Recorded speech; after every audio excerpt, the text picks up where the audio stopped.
এত কষ্ট দিয়েছে তাকে, কাকে? বিবি আসিয়া রাদিয়াল্লাহু তাআলা আনহা। এইরকম দুঃখজনক ঘটনা ঘটেছে বা হয়নি? হাজারো যদি কেউ গোল করে নিজের স্ত্রীকে এইরকম কষ্ট তো দেয় না ভাবছি। তো বিবি আসিয়া, আল্লাহ পাক রব্বুল আলামিন বলছে, বিবি আসিয়া বল তুই কি চাস? তবে তুমি জান্নাত চাস? বলছে আল্লাহ পাক আপনার সাথে যেন সদা সর্বদাই আমার যোগাযোগ হয়, আপনি ওই একটা ব্যবস্থা করে দিন। জান্নাতে তো থাকবো, আপনার সাথে আমার যোগাযোগ হবে না। কারেন্ট নিতে গেলে কারেন্ট আত্মার দরকার হয়, আত্মার বেগাইয়ের আত্মার ছাড়া কারেন্ট চলে না। বাবা 11,000-এ ভর্তি নিতে গেলে কারেন্ট লাগবে। বিবি আসিয়া বলছে আল্লাহ পাক আমি তো জান্নাতে যাব, জান্নাতে যাওয়ার আগে আপনার সঙ্গে এই জায়গাতে যে আপনি আরশে মহল্লার মধ্যে আছেন, একটা চেয়ার একটা কুরসি ব্যবস্থা করে দেন, আর আমি এই জায়গায় বসে থাকবো, আর আপনার সঙ্গে আমি মোলাকাত করবো। আগে যাব, এইরকম বলতে পারছি। তো ওই তিনি ছিলেন জান্নাতি মা, জোরে বলো সুবহানাল্লাহ। আর তিনি নিজের স্বামীর জন্য দুঃখ প্রকাশ করেনি। তো তিনার জিবরিল ফেরেশতা বলছে, মা রমণী তুমি তোমার স্বামীর জন্য বরদোয়া চাও না? আমার স্বামীর জন্য আমি বরদোয়া চাই না, আমার স্বামীর জন্য আমি কোনো রকমের আল্লাহর কাছে আমি নাফরমানি করতে চাই না।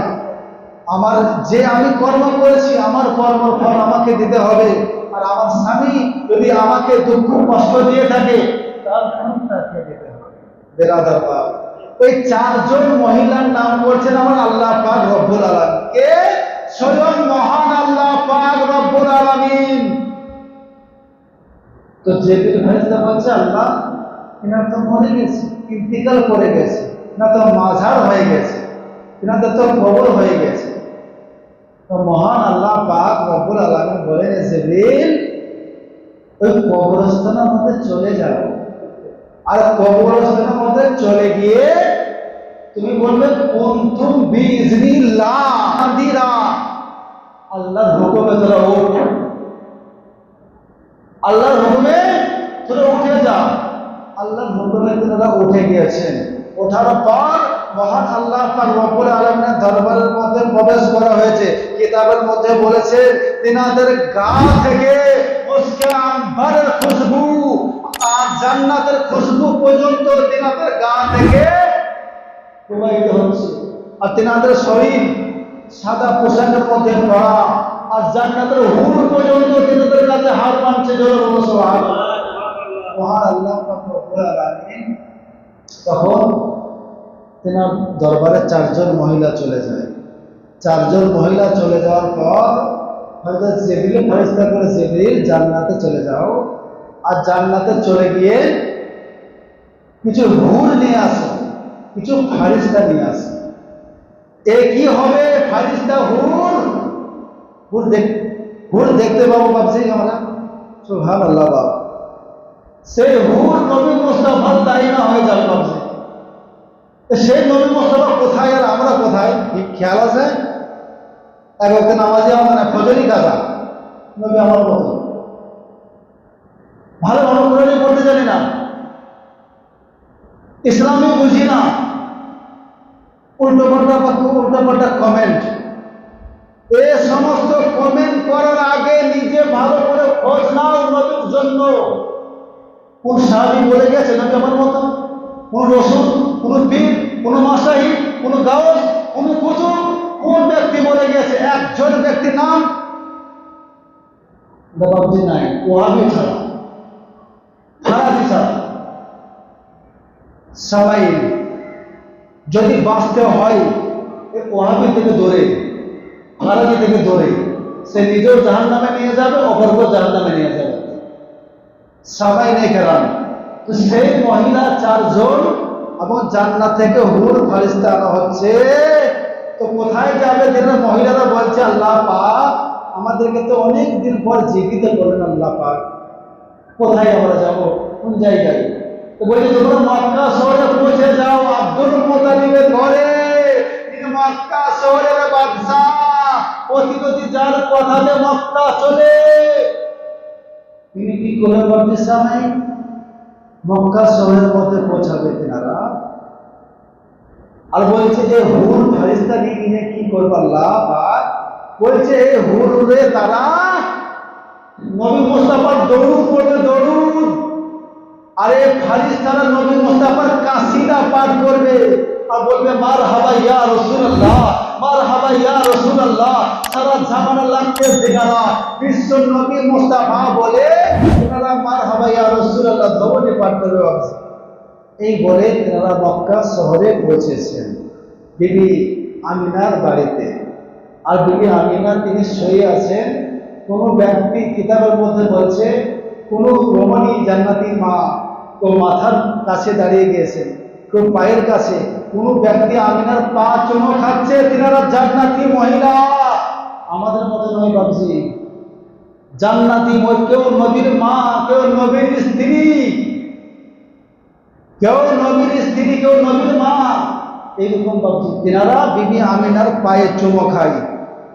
একটি হাদিস মনে পড়ে যায় বাবজি, যখন দয়াল নবী মুস্তাফা মিরাজে যায়, উম্মে হানির বাড়িতে যিনি আরাম করেছিলেন, তো নবী মুস্তাফা উম্মে হানির বাড়িতে ঘুমিয়েছে। তো জিবরিল ফারিস্তা ওই অবস্থায় পৌঁছে যায়। আর জিবরিল ফারিস্তা পৌঁছার পর মহান আল্লাহ পাক রব্বুল আলামিন, মহান আল্লাহ পাক রব্বুল আলামিন কি করেছেন, ওই জিবরিল ফারিস্তা দেখছে যে নবী মুস্তাফা ঘুমিয়ে আছে। জোরে বলো সুবহানাল্লাহ। নবী মুস্তাফা ঘুমিয়ে আছে। জিবরিল ফারিস্তা আল্লাহ পাক রব্বুল আলামিনকে বলছে, আল্লাহ পাক রব্বুল আলামিন আপনার নবী তো ঘুমিয়ে আছে, কি করব? আরে ওয়াহাবি ফারাজি জাহান্নামী শোন, যে জিবরিল ফারিস্তাকে বলে জিবরিল ইয়া জিবরিল কাদমাই, তুমি কি করো আমার নবী মুস্তাফার পাকে তুমি চুমো, আর নবী মুস্তাফার পাকে তুমি জিভা দিয়ে সাফ করো।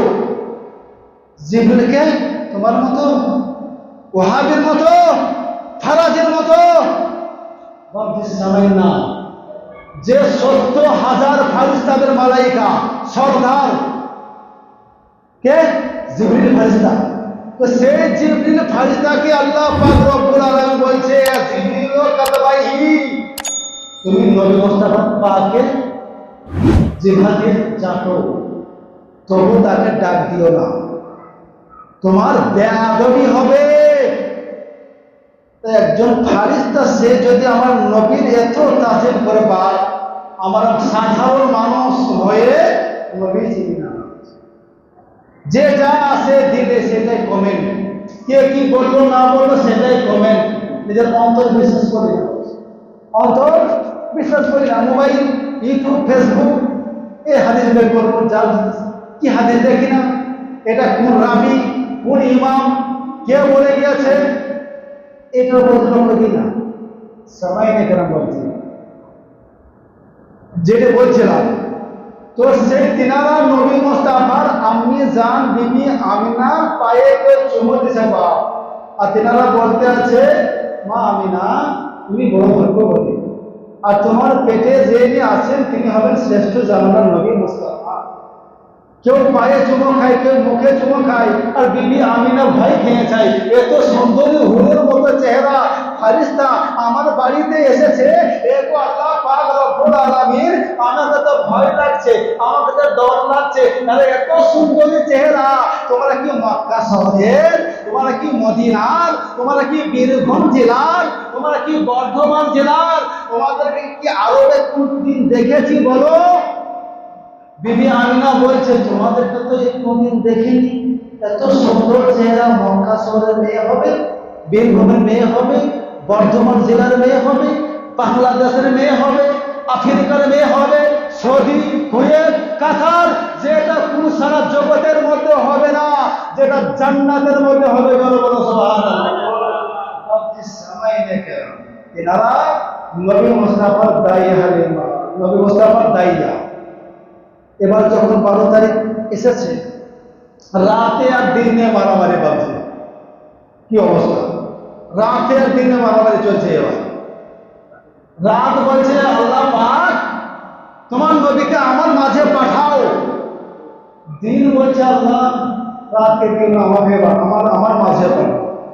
জিবরিল ফেরেশতা বলছে আল্লাহ পাক রব্বুল আলামিন তোমার নবীকে পাওয়ার জন্য দিন বলছে আল্লাহ পাক তোমার নবী মুস্তাফা দিনে জন্মগ্রহণ করুন। আর রাত বলছে রাতে জন্মগ্রহণ করুন। এই ফাইসলা কি করবো? প্রধানমন্ত্রীর কাছে যাব, মুখ্যমন্ত্রীর কাছে যাব সাজেশন নিতে?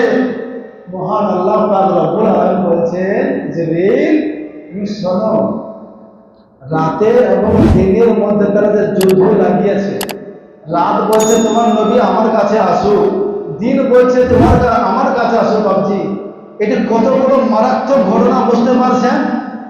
যে রাত সে চাইছে নবীকে, দিন চাইছে নবীকে। আর আমাদের সাধারণ মানুষ কিছুই চাই না, বাবা কিছুই চাই না। তাহলে ভাবছি কিছু আমল, নামাজ, রোজা, হজ, যাকাত, কলমা কি জিকির, তাসবিহ, তাহলিল বলে যদি যাই, আল্লাহ যদি চাই, আল্লাহ যদি কালাম করে তবে আপনি পার পাবেন। এক ওয়াক্ত নামাজও নাই সঠিকভাবে, একটা ইবাদতও নাই সঠিকভাবে, কোন একটা কিছু ভাবছি সবাই। আল্লাহ যদি কালাম করে, দয়া যদি করে আপনাকে জান্নাত দেবে। আর যদি আল্লাহ যদি দয়া না করে, করুণা করে, খারাপ না করে, ছাড় পাবেন? কোনো মতেই ছাড় পাবেন না। সবাই নেই কেরাম যেটা বলছিলাম, তো রাতের দিনে তারা ঝগড়া। রাত বলছে আমার কাছে তোমার নবী আসুক, দিন বলছে তোমার কাছে আসুক। রাত এবং দিন বাদ। মহান আল্লাহ পাকের ফেরেশতা বলছে জিবরিল এক কাজ করো, রাতকে বলো হে রাত তুমি মনে দুঃখ করিও না, দিন তুমিও দুঃখ করিও না। আমি যদি রাতের মাঝে পাঠাই আমার নবীকে, ভোরে যদি পাঠাই, রাত্রি 2টায় যদি পাঠাই, রাত্রি 1টায় যদি পাঠাই, রাত্রি 12টায় যদি আমার নবীকে পাঠাই, দিন দুঃখ করবে আল্লাহ আমার সাথে দুশ্মনী। তোমার নবীকে রাত্রে বেলায় পাঠালে আর দিনের বেলায় পাঠালে না, আমি কি দোষ করলাম? আর আমি কি এমন খারাপ করেছি আল্লাহ পাক? আমি কি এমন খারাপই করলাম? এ আল্লাহ পাক রব্বুল আলামিন বলো। আর দিন বলছে, রাত বলছে, দিন বলছে তোমার নবীকে আমার মাঝে পাঠাও, আর রাত বলছে আমার মাঝে পাঠাও। খুব গুরুত্বপূর্ণ কথা। যদি বলেন ডিস্টার্ব তাহলে বন্ধ করে দেবো, যদি বলেন যে না শুনবো না তাহলে বন্ধ করে দেবো। অনেক লম্বা ঘটনা আছে সবাই। রাত এবং দিন তারা যে ফাইসালা চাইছে আল্লাহ আমার নবীকে আমার মাঝে যদি পাঠাই না, আমি বড় খুশি হতাম, আমি বড় ধর্ম হতাম। অন্তত চেচুরি গ্রামে বলতাম, ভাই চেচুরি গ্রাম তোমরা শোনো, তোমার নবীকে, তোমাদের নবীকে আমাদের রাত্রিতে আমি পেয়েছি। বীরভূমে আমি বলতাম, এই বীরভূমের মুক্তি সুজাউদ্দিন তোমার নবীকে, সারা দুনিয়ার নবীকে আমার ভাগ্যে এসেছে। আমি কত বড় ভাগ্যবান। রাত বলছে, দিন বলছে আল্লাহ সকাল দিন পাঠাও, সকাল 8টায়, সকাল 10টায়, 6টার আগে, রাত্রি 12 মানে 7টার আগে। তাহলে আমি বড় ভাগ্যবান, আমি বড় ভাগ্যবান।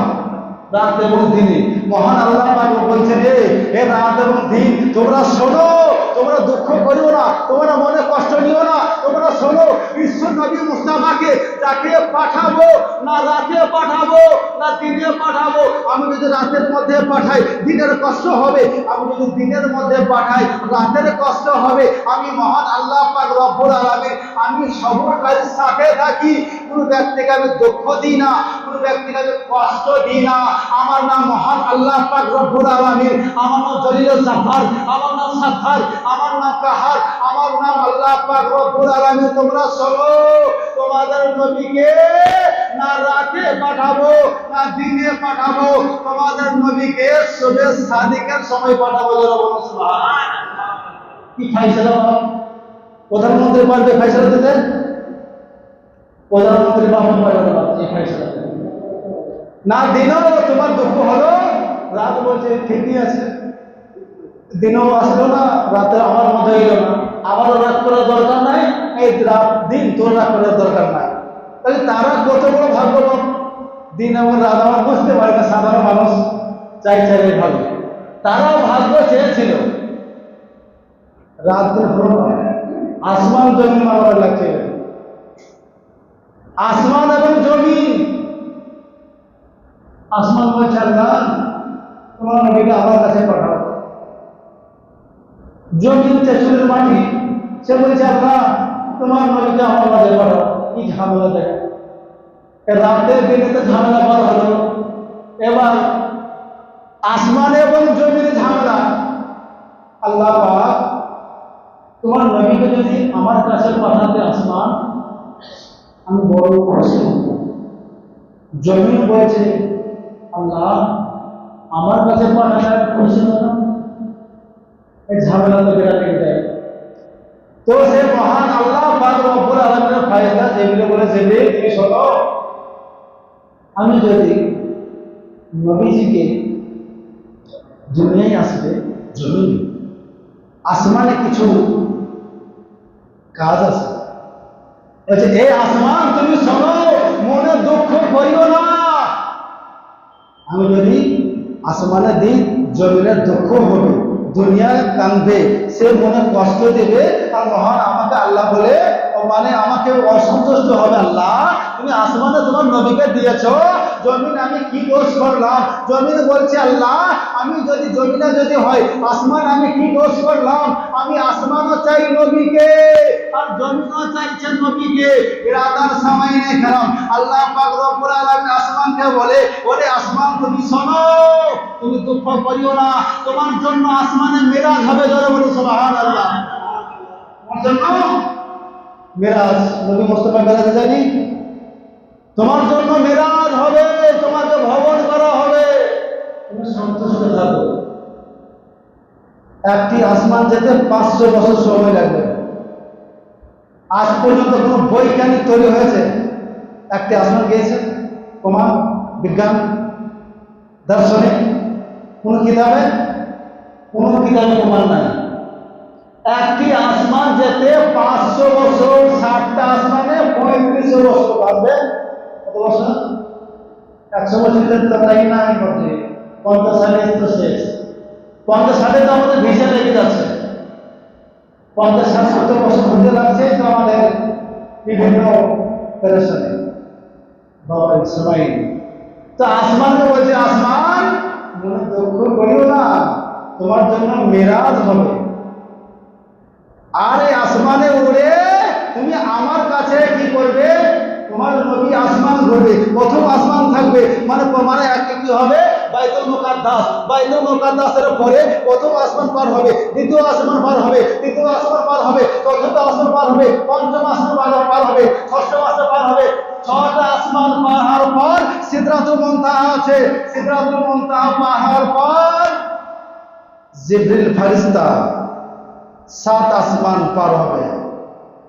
7 আসমানের পর 2-3টে জায়গা পার হতে হবে, তারপর লামাকা কাবা কাওসাইন আরশে আজিম, ওই জায়গাতে আমার নবী মুস্তাফা মেরাজে গেছে। অনেক বড় ঘটনা বলছে। তো আসমানকে বলছে তোমার জন্য মেরাজ হবে, দুঃখ করিও না। এদিন আসমানের নবীর নাম কি ছিল জানেন? আসমানে কি নাম ছিল নবীর? আসমানে নবীর কি নাম ছিল? আহমদ, মুবাশশিরান বিরাসূলিয়াতি মিন বা'দি ইসমি আহমদ।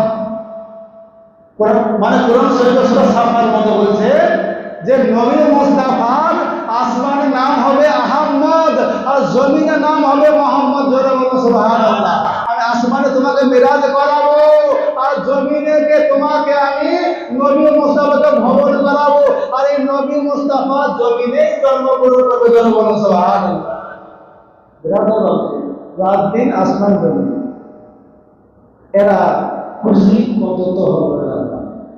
দয়ার নবী মুস্তাফার জন্মগ্রহণ করার আগে তিনি মায়ের পেটে আছেন, সমস্ত ফারিস্তারা খুশ, তারা সকলে খুশিতে আত্মহারা।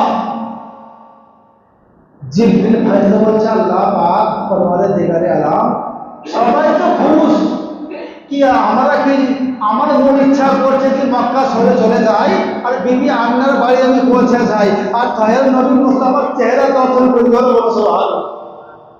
তিনি বলতে আছেন যখন তাহের নবী মুস্তাফা জন্মগ্রহণ করছেন বা জন্মগ্রহণ করার পর কিতাবের মধ্যে অনেক তেনার মজাজা বলেছেন, এত মজাজা বলেছে বাবজি সামাইনে কেরাম ওই রকম কেউ বিশ্ব নবী মুস্তাফার মতো সারা দুনিয়ায় নাকি আর কেউ কোনোদিন আসেনি। ব্রাদার বাবজি অনেক কিতাব প্রমাণ আছে, হিন্দু ধর্মের সনাতনী ধর্মের কিতাবের পর্যন্ত দলিল আছে, ঋগ্বেদের মধ্যে আছে, কলকি পুরাণের মধ্যেও আছে, ভবিষ্য পুরাণের মধ্যেও আছে।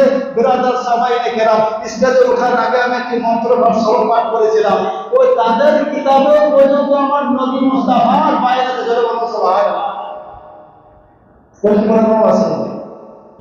2 নম্বর অধ্যায়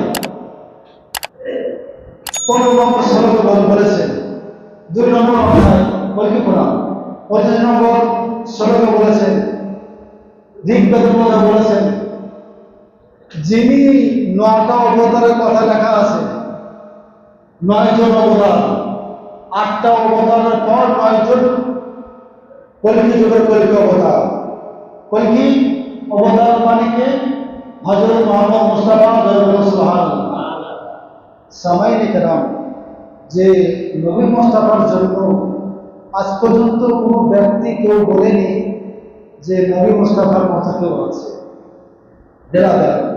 যে নবী মুস্তাফা সাল্লাল্লাহু আলাইহি সাল্লাম তিনি জন্মগ্রহণ করার পর কি হবে, জন্মগ্রহণ করার পরে এমন তো অবস্থায় জিবরিল ফারিস্তাকে পাঠিয়ে দিতে, জিবরিল এক কাজ করে ঝান্ডা নিয়ে যাও আর ঝান্ডা নিয়ে 3টি ঝান্ডা নিয়ে যাও আর 3টি জায়গায় মধ্যে সেগুলোকে তোমরা লাগিয়ে দাও।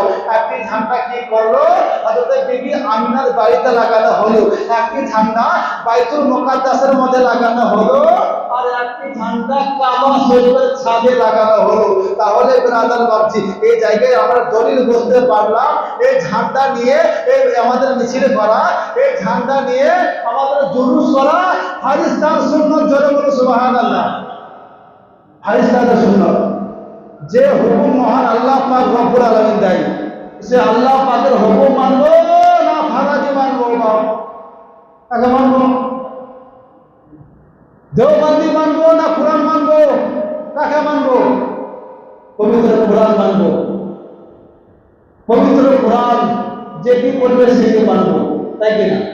সামাইনে কেরাম তো বিশ্ব নবী মুস্তাফা জন্ম হওয়ার সময় বলছেন, তিনি যখন জন্ম হয়েছে অন্য ব্যক্তির মতো নামাজি। নবী মুস্তাফা যখন জন্ম হয় তেনার খাতনা দেওয়া অবস্থায়, মহরে নবুয়ত মারা অবস্থায় নবী মুস্তাফার চেহারা থেকে মুসকে আম্বারের সেন বাইর হয়েছে।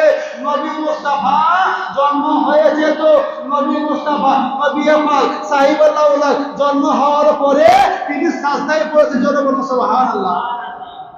আমরা দেখেছেন বা কোন ইতিহাস সাক্ষী আছে আজ পর্যন্ত কোনো বাচ্চা জন্মগ্রহণ করেছে মাটিতে সিজদা দিয়েছে? কেউ দিয়েছে? একটা প্রমাণ দলিল, একটা প্রমাণ নাই বাবজি।